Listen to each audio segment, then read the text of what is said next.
One, two, okay. Three. The devotion to Our Lady of Penafrancia started in Naga in 1710 through Reverend Father Miguel de Robles y Covarrubias. As a young man studying for the priesthood at UST, he was an ardent devotee of Our Lady of Penafrancia, who found solace in the warm embrace of the healing power of Our Lady of Penafrancia, especially every time he felt sick.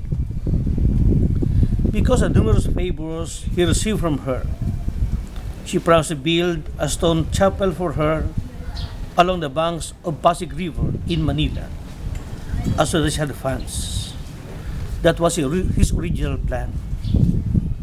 But after he graduated from his theological studies, he was invited by Bishop Andres Gonzalez to come to Naga. After 6 months here in Naga, he was ordained by Bishop Gonzalez as the first secular priest in the Diocese of Cáceres. Later on, he was appointed as parish priest of Metropolitan Cathedral and Vicar General of the whole diocese. He realized the immensity of his apostolate here. He could not fulfill the vow he made to Ina to build a chapel along the banks of the Pasig River. Thus he prayed to the Blessed Virgin Mary for guidance. The answer to this prayer was provided by a request of the mountain people of Isarog, called the Cimarrones. They requested Bishop Gonzalez for a chapel for his spiritual and pastoral needs. It was immediately granted, and Father Miguel was commissioned to spear the construction of a chapel for these mountain people.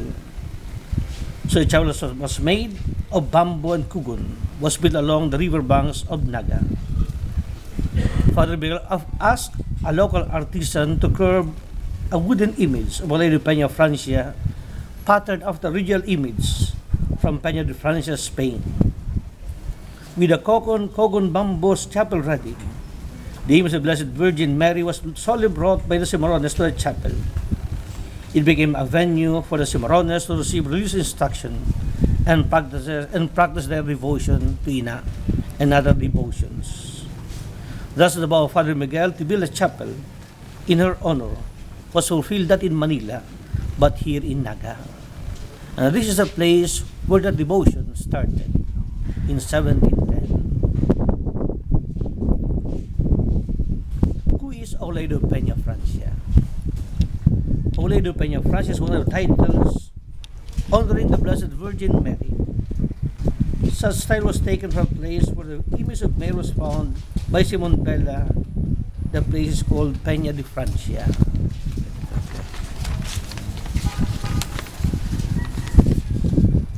What are the current practices and activities related to the devotion to Our Lady of Penafrancia?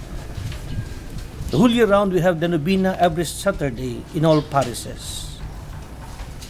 We also have the annual visits in the barangays, sitios, and establishments in all parishes, before or after the Penafrancia festivities in all parishes in the Archdiocese. In fact, other requests are coming from other dioceses and even outside the Philippines to have such visits in their places. We also have the annual pilgrimage of parishes to the Basilica during May, which we call Peña de Francia de Mayo. We also have the pardon processions, a penitential procession, asking for God's mercy to the intercession of our Ina, the dawn processions, and also we have now the house visitations of our Ina to different places in our archdiocese. Yun na po. Okay.